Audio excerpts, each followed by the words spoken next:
যারা এই দুষ্কর্ম করছে তাদেরকে আমরা পরিবর্তন করতে পারবো না, কিন্তু আমরা আমাদের মানে পরবর্তী জেনারেশন তাদেরকে আমরা শেখাতে পারবো। এটা মেইন হিসাবে আজকে বিকেল 6টার পরেও বেরোতে গেলে এটাই বলতে হয় যে দাদা যাবে তো, বাবা যাবে তো, কেউ একটা পেছনে যেতে হবে।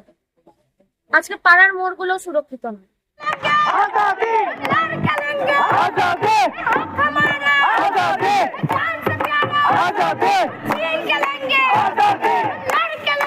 आजादी